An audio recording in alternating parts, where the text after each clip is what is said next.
بسم اللہ الرحمن الرحیم۔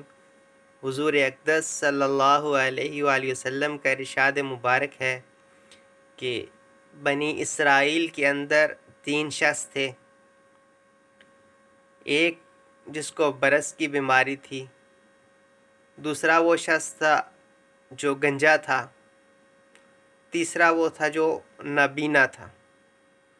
تو اللہ تعالیٰ نے ان تینوں کو آزمانا چاہا تو اللہ تعالیٰ نے ایک فرشتے کو بھیجا۔ فرشتہ ان کے پاس انسانی شکل میں آیا اور آ کر سب سے پہلے برس والے آدمی کے پاس آیا۔ اس سے پوچھا کہ تمہاری کیا خواہش ہے؟ اس نے کہا کہ مجھے یہ بیماری ہے جس کی وجہ سے لوگ مجھ سے نفرت کرتے ہیں۔ تو فرشتے نے کہا کہ تم کیا چاہتے ہو؟ اس نے کہا یہی چاہتا ہوں کہ مجھ سے یہ بیماری ختم ہو جائے اور اللہ تعالیٰ مجھ کو شفا عطا کریں۔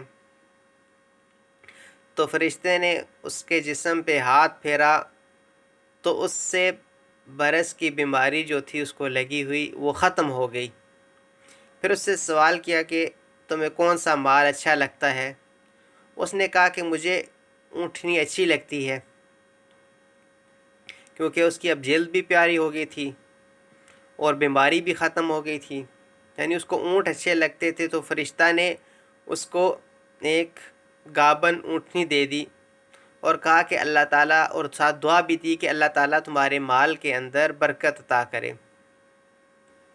پھر دوسرے شخص کے پاس آیا جو گنجا تھا اور اس سے پوچھا کہ تیری کیا خواہش ہے، تم کیا چاہتے ہو؟ اس نے کہا کہ میں گنجا ہوں، میرے سر کے اوپر بال نہیں ہے، میں یہ چاہتا ہوں کہ اللہ تعالیٰ کی ذات مجھ کو بال دے دے جس کی وجہ سے لوگ مجھ سے نفرت کرتے ہیں تو میرے ساتھ نہیں بیٹھتے، تو جس کی وجہ سے میں اس بیماری سے شفا پا جاؤں۔ تو فرشتے نے اس کے سر کے اوپر ہاتھ پھیرا تو اس کے سر کے اوپر اللہ تعالیٰ نے بال اگا دیے، اس کے سر کے اوپر بال آ گئے۔ فرشتے نے پوچھا کہ تمہیں کون سا جانور اچھا لگتا ہے، کون سا مال پسند ہے؟ تو اس نے کہا کہ مجھے گائے اچھی لگتی ہے۔ تو اس نے اس کو ایک گابن گائے دے دی اور کہا کہ اللہ تعالیٰ تیرے مال کے اندر برکت دے، دعا دے کے چلا گیا۔ پھر تیسرے آدمی نابینے کے پاس گیا، اس سے جا کے سوال کیا کہ تیری کیا خواہش ہے، تم کیا چاہتے ہو؟ اس نے کہا میں یہ چاہتا ہوں کہ اللہ تعالیٰ مجھے جو آنکھوں کی نعمت سے میں محروم ہوں، مجھے آنکھوں کی نعمت مل جائے۔ تو فرشتے نے اس کی آنکھوں پہ ہاتھ پھیرا، اس کے لیے دعا کی تو اللہ تعالیٰ نے اس کی بینائی لوٹا دی، یعنی اس کو دوبارہ نظر آنا شروع ہو گیا۔ وہ تو بڑا خوش ہو گیا۔ پھر فرشتے نے کہا کہ تجھے کون سا جانور اچھا لگتا ہے، کون سا مال پسند ہے؟ تو اس نے کہا کہ مجھے بکری اچھی لگتی ہے۔ تو فرشتے نے اس کو ایک گابن بکری دے دی اور کہا کہ اللہ تعالیٰ تمہارے مال کے اندر برکت عطا کرے، دعا دے کے ان کو چلا گیا۔ پھر کچھ عرصہ گزرا تو اونٹوں والے کے پاس، یعنی جس کو برس کی بیماری تھی، اس کے پاس بہت سارے اونٹ ہو گئے۔ اللہ تعالیٰ نے اس کے مال کے اندر برکت عطا کر دی، بہت زیادہ اس کے پاس اونٹ ہو گئے۔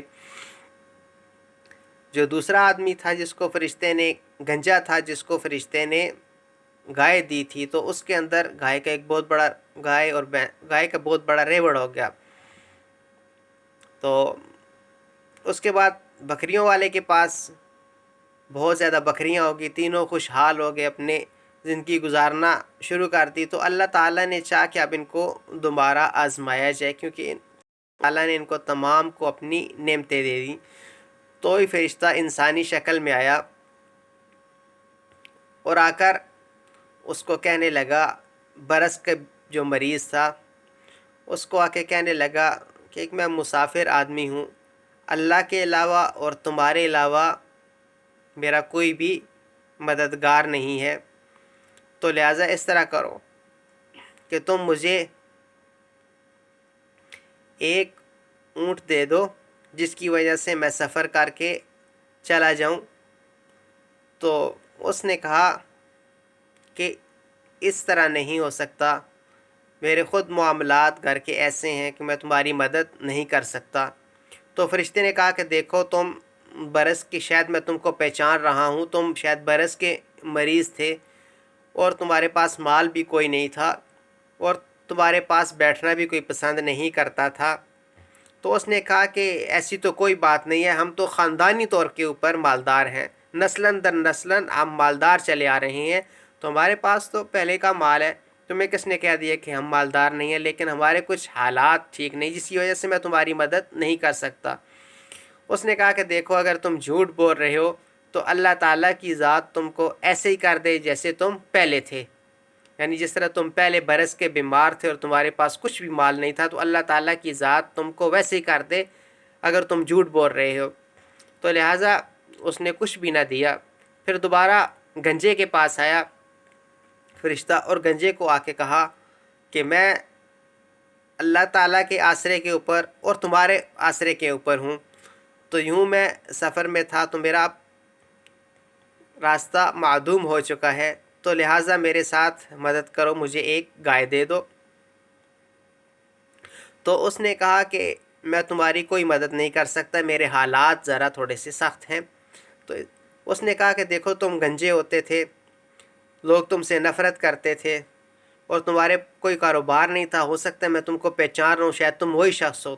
اس نے کہا نہیں، ایسی کوئی بات نہیں ہے، ہم تو خاندانی طور کے اوپر مالدار چلے آ رہے ہیں، نسلاً در نسلاً ہم مالدار ہیں، ہمارا تو اپنا یہ کاروبار ہے، تجارت ہے، ایسی تو کوئی بات نہیں ہے۔ تو فرشتے نے کہا کہ اگر تم جھوٹ بول رہے ہو تو اللہ تعالیٰ کی ذات تم کو ویسے ہی کر دے جس طرح پہلے تم گنجے تھے اور تمہارے پاس مال بھی نہیں تھا۔ تو اس کے بعد فرشتہ اندھے کے پاس آیا اور اس کو آ کے کہنے لگا کہ اپنے اس ریوڑ میں سے بکریوں کے سے ایک بکری دے دو، کیونکہ اللہ کے علاوہ اور تمہارے علاوہ میرا کوئی بھی آسرا نہیں ہے۔ تو اس نے کہا کہ تم ٹھیک کہتے ہو، یہ سارا مال اللہ تعالیٰ کی ذات نے مجھے دیا تھا، میرے پاس کوئی مال نہیں تھا، اللہ تعالیٰ کی ذات نے مجھے مال دیا تھا اور اللہ تعالیٰ ہی نے اس کے اندر برکت دی ہے، تو میں تو خود نابینا تھا، اللہ تعالیٰ نے مجھے آنکھوں کی دولت سے نوازا ہے، تو لہٰذا تمہیں جو چیز بھی جتنا بھی چاہیے میں تمہارے اوپر کوئی گلہ اور تمہیں کوئی ملامت نہیں کروں گا، تو تم جتنا لے کے جانا چاہو لے لو، جو تمہاری ضرورت ہے اس کو پورا کر لو۔ تو اس نے کہا کہ فرشتے نے، میں اللہ تعالیٰ کی طرف سے آزمائش تھی، تمہارے جو پہلے دونوں دوست تھے وہ اپنی آزمائش کے اندر ناکام ہو گئے، تو اللہ تعالیٰ کی ذات ان کو ایسے ہی کر دے گی جیسے وہ پہلے تھے، اور اللہ تعالیٰ کی ذات تمہارے مال میں بھی ترقی عطا کرے گا اور تمہاری نظر بھی سلامت رہے گی۔ تو میرے بھائیو، یہ اللہ تعالیٰ نے ہم کو مال دیا ہے، اللہ تعالیٰ کا مال ہے، اسی لیے آپ صلی اللہ علیہ وسلم نے فرمایا تھا یا بلال انفق، اپنے مال کو خرچ کرتے رہو، ولا تخش من ذی العرش اقلالا، اور یہ امید نہ کرنا کہ تمہارے مال کے اندر کمی آئے گی اس کو خرچ کرنے کے اندر، کیونکہ جس طرح کہ ایک حدیث میں اس طرح بھی آتا ہے کہ آپ صلی اللہ علیہ وسلم نے ارشاد فرمایا کہ میں قسم کھاتا ہوں کہ انسان کا مال صدقہ کرنے سے کم نہیں ہوتا، بڑھتا ہے۔ تو اللہ تعالیٰ سے دعا ہے کہ اللہ تعالیٰ ہم کو اپنے مال کو، یعنی جو اللہ ہی نے ہم کو دیا ہے، اس کے راستے میں اور غریب لوگوں کے اوپر خرچ کرنے کی توفیق عطا فرمائے۔ اور اس میں سب سے پہلا درجہ جو علماء فرماتے ہیں وہ ہوتا ہے اپنے رشتہ داروں کا، کیونکہ اس میں انسان کو دو نیکیاں ملتی ہیں، اگر ویسے کسی فقیر کو دے گا تو انسان کو ایک نیکی ملتی ہے صدقہ کرنے کی، لیکن اپنے رشتہ دار کو دے گا تو اس کو صلہ رحمی کا بھی ثواب ملے گا اور صدقہ کرنے کا بھی ثواب ملے گا۔ تو اللہ تعالیٰ سے دعا ہے کہ اللہ تعالیٰ کی ذات ہمیں اپنے مال کو اور اپنی زندگی کو نیک کاموں میں صرف کرنے کی توفیق عطا فرمائے۔ وآخر دعوانا الحمدللہ رب العالمین۔